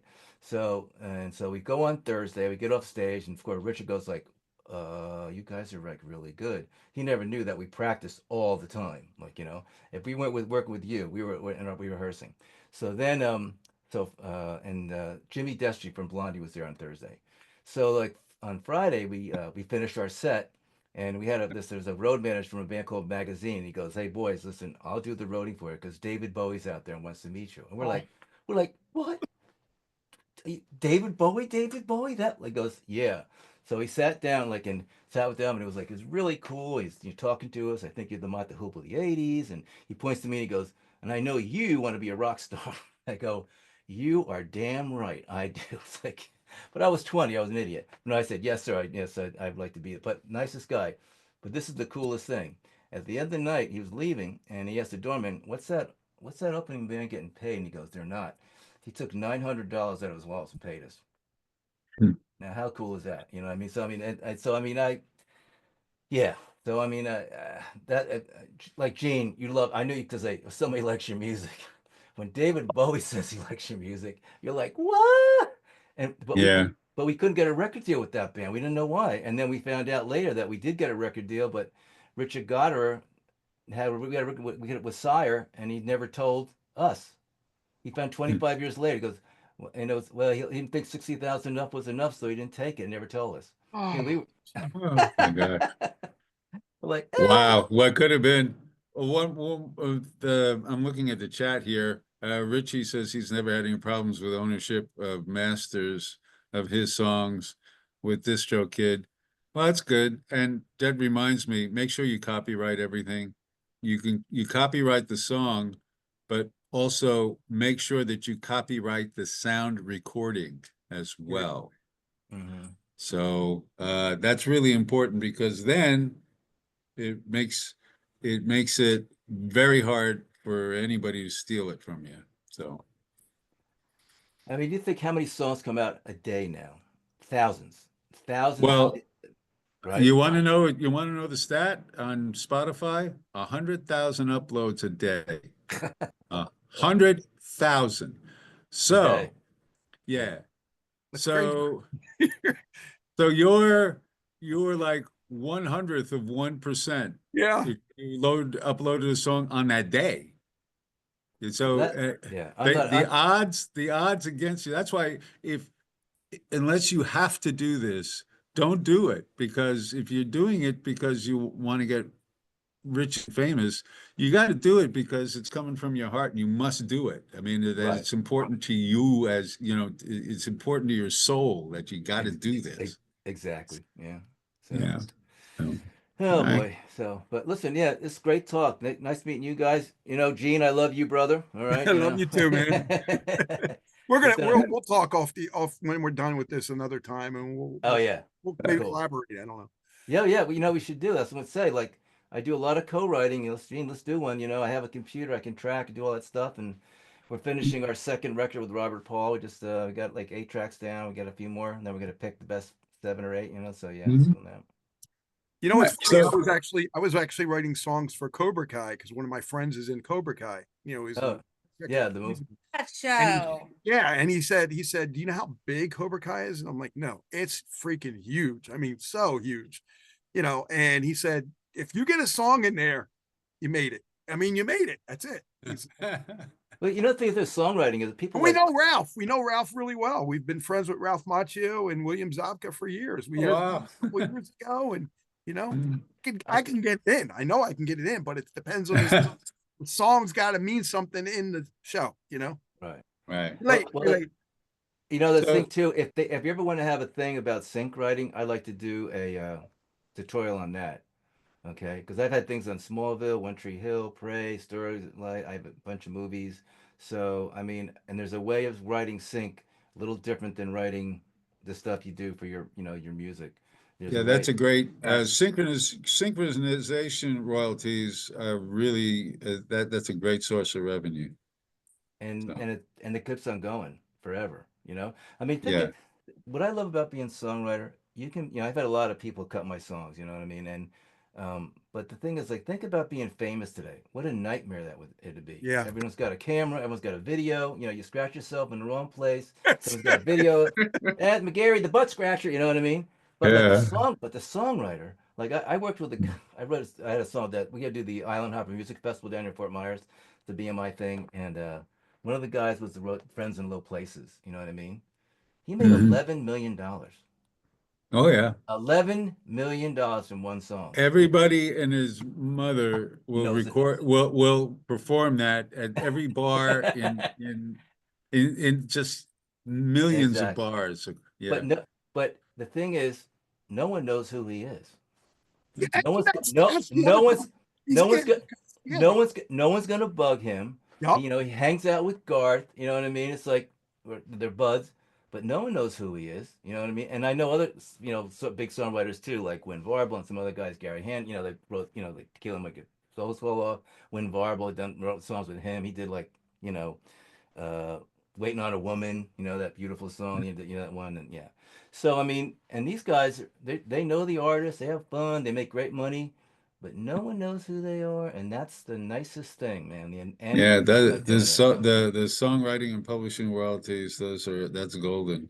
When you But can do it. and with that, I'm going to turn this back over to Kayden. Kayden, Sorry, Kayden. Awesome. Well, thank you, Elliot. You did great. thank you. You're welcome. You're very welcome. So I just want to end things out with just quickly looking through the packages that I have here. I just wanted to allow you guys to physically see them and for me to talk about them, as I know a lot of people had questions about packages. So I just wanted to quickly touch on that. What I decided to do is 3 different levels of this, and then after 6 songs that I would promote, we would figure out a price that works based off of how many songs you guys are wanting to promote. So what I decided to do was I put this together. The starter level is at $375. This includes 2 songs to push with radio distribution, social media promotion, sync licensing, which we had a great talk about tonight. And the other thing I'm starting to do is blogs. Basically reviews that bloggers do on the internet is the simplest way to answer that. The moderate level, which is 3 songs, is basically all included above with Spotify, TikTok, Instagram, Facebook, and YouTube influencers. So one of the things that I've noticed that a lot of people do and a lot of exposure comes from is from those social media platforms, and using people that have a following for those influencers is super beneficial as well. And I've seen that because basically they get paid to do sounds, and people that have their following, they're going to come check you out because they already have an existing following that they're going to bring to you. So in that retrospect, they already have their following that they're bringing to your music. So that is super important to consider as well in the influencers thing. We got some questions that looks like maybe. Okay, no, we don't. Interview bookings, which include podcasts, radio stations, TV stations. Basically meaning that I book the interview for you. I have a whole list of interviews and people like Gene and a lot of radio stations that I'm going to. If you don't have that, feel free to request that from me, and feel free to get. I'll give that to you.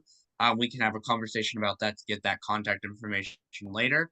And then the other one that I'm doing includes 4 songs to push, which is the all access level, basically including everything. One thing that I'm trying, and I wanted to clarify, was a lot of people wanted to know if they could have a commercial produced by me. And I started that really beginning in my career, and then I stopped once I started doing promotion. And then there was a lot of people that wanted me to start doing it again. So basically this is separate to airplay and this is, I want to touch on this because I know a lot of people get confused by this, and we were supposed to have Richard Frazier that was going to do this, but I'm going to touch on this tonight. Always know that you should never, ever, in any circumstance, be charged to have your music played on radio. That is absolutely a big no-no, and if anyone asks you to charge to play on their radio station, don't even bother with them. And I want to explain the difference between promotion and getting played on the radio. So basically, the reason why I charge to do what I do is because I'm sitting there actually promoting your music, right? So I am sitting there reaching out to the radio stations and doing that. When I have my own show, you guys all know that for the last 6 years I've been doing this, and I'm on multiple stations all over the world, including 2 FM stations now. If you did not know, I'm on the weekdays with KYBN and weekends with KKTC. One of the things that I want to always emphasize is when I do my interviews, I know a lot of people charge for interviews. I personally dislike that. I think interviews should also be free. Other people have other opinions on that, but to each their own. But when it comes to the airplay, I'm a big no-no on that. That's a huge no-no. The interviews, but I personally will always give an opportunity to those that want to be played on the radio, which you always can email me your MP3s. If anyone doesn't have my email, which you should, but if you don't, I'll happily give it to you, and we will share that with you. Any questions so far? Oh, Nope, got him. All good. I sent a lot of songs to you, Kayden. You've promoted a Yes, lot of my thank you, music. Angie. No pay to play. That is 1000% correct. That is a huge no-no. And when it comes to promotion, that is a whole different ballgame. So I want artists to realize that there's a difference between that. Let's see the chat. I've never charged any of the artists for all the 28 years. Yep. It's always going to stay like that in my neck of the woods.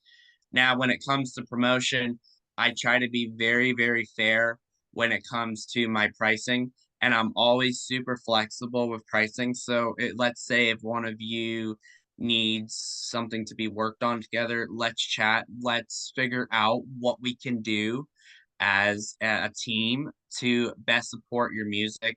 And we'll go from there. Is there anything that anyone is seeking in regards to, maybe it's something that I don't do, but I can maybe talk about it and help you guys with? Well, can I say anything, or Yeah, go ahead. what are you using for sync? Who's your sync contact? Or you're doing it, or you have somebody that's in there? I am personally doing it. I have connections with a bunch of music supervisors. My main connections are through direct. I have connections with Netflix and a few others that I'm working with.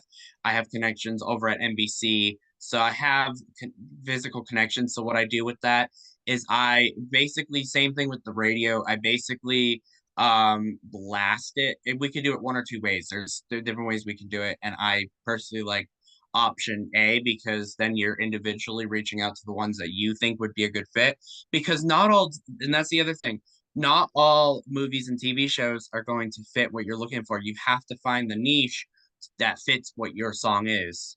Do you get a pitch sheet like what movies and they give you sort of like a, hey, I'm looking for this kind of stuff? Yes. Mm-hmm. Okay.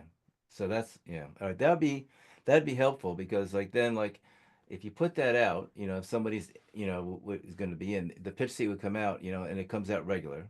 Right. Then I say, oh, I might have a song in that genre, or I might have a song that could fit, that kind of stuff. All right. I hope that clarified your question. It did. Awesome. I'm also doing Spotify playlisters. I have been using a site called MICCO.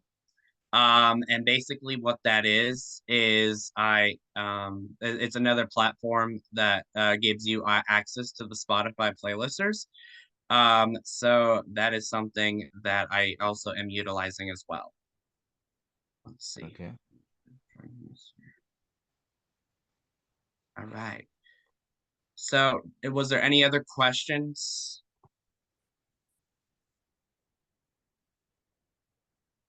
You muted Gene. He wants to ask you a question. Oh, here you go, Gene. Just one question. If you decide to get one package, you can always upgrade, or you said change things within the absolutely. package? Okay, that's all I want to know. Thank you. Yep, absolutely. Christina, did you want to say something? I just saw your text. Yeah, if you want to elaborate on that, go right ahead. Well, I was just saying, if anybody wants, like my opinion about what is appropriate for social media posts and what is not, let me know. I'd be happy to give a little lecture about that.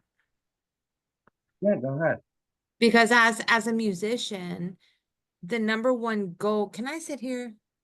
Because I'm gonna like break my neck. Yeah. I hate when that happens. You just tell the man what to do, right? And he doesn't. He's so good.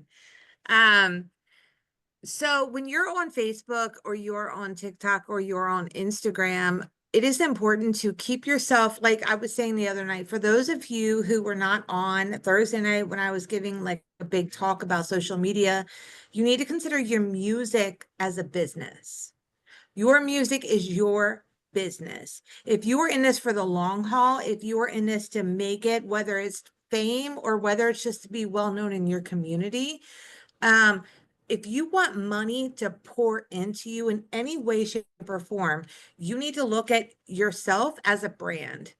You need to look at yourself as a business. And so therefore, if you are using any kind of social media, whether it is TikTok Shorts or TikTok, Facebook Shorts, YouTube, Facebook, Instagram, whatever the case may be, you need to focus on your music.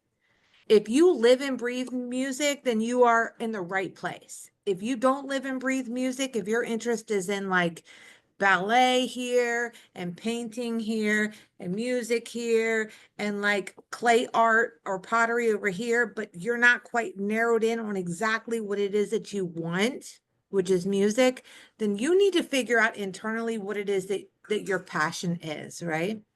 But if your passion is music, then you need to make all of your social media posts relevant to music. So I started to touch on this a little bit the other night, but then I got distracted or somebody asked a question or whatever. There are these beautiful young girls and handsome young men that are on, Facebook, TikTok, Instagram, that are playing their guitar and singing acoustic.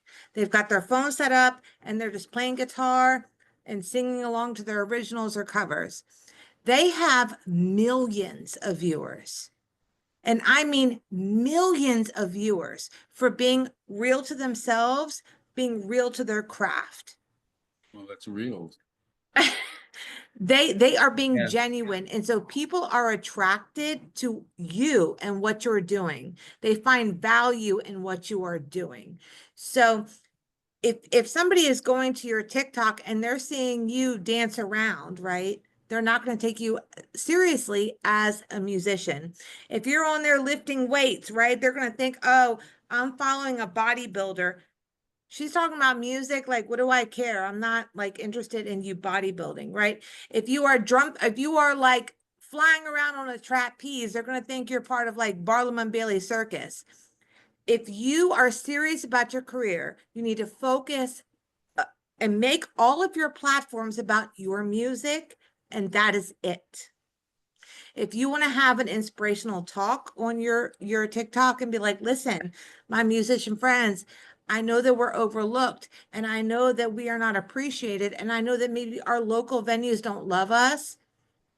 Keep your head up and keep pushing forward, because there will be a time where a door will open and you can walk through that door. But always keep your social medias consistent to what your passion is. Don't mix them all around, because then your followers are going to get confused on who you are and what you are about. Okay. So that's all I wanted to say about that. Okay. That sounds good. All right. Awesome. All right. We're doing the old switcheroo. Hey, I'm gonna split anyway because I got an early thing tomorrow. But love you all, you guys.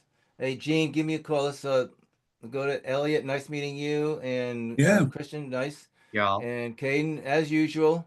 Nice meeting you my too. man. All right, and listen, Kayden, if you'd like to do a thing on sync, Yeah, we'd love to be have you speak. We're gonna do okay. our next one in March because I'm using this one as a sub. I'm gonna try to do one every month, but I'm skipping February because we just did this one here. So we're gonna skip February, and then is there a specific day in March that you're free, Tim, or are you flexible, or? Any day before the 25th. I'm leaving to Europe on. Okay. Yeah, we're All going right. and won't be back till June 3rd. But you can still, if you do a thing, I can. It's the internet. Here's my Wi-Fi. I'm in the hotel room, whatever. And just blah Yeah. blah or whatever, and I can talk to you. I can still do it there, which might Okay. be sort of fun if I'm doing it from the Alps. Well, yeah, do it from on travels. Yeah, that's cool. All right. Good night, everyone. Thank you so much, man. Appreciate it. All right. Absolutely. Right. Well, that's all I had for you guys. Is there anything else that you wanted to chat about? Any other questions for me? Awesome. Well, we didn't really hear Oh. from any of the other artists that are on here. I know they're watching, but I wanted to hear their replies on some of the things we were talking about. We heard from Richie but Mullins. nobody Yeah. else. Yeah. Well, we also heard from Elizabeth Berliner. Yeah. Alice Yeah, a we little did. bit. Yeah, but I mean, Yeah. we want to hear Well, vocals. Riley Austin's here. Riley, did you want to say hello?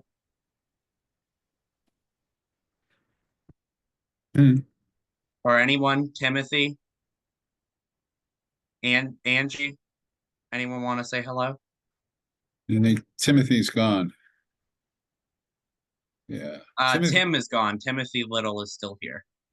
Oh, okay. I'm looking down my list. All right. Well, yeah, I mean, if that's it, that concludes session 2 of KJG Media and Promotions Team Kickoff Call. We're going to send you guys the survey, the recording, and then the presentation. And yeah, I hope y'all, oh, hold on.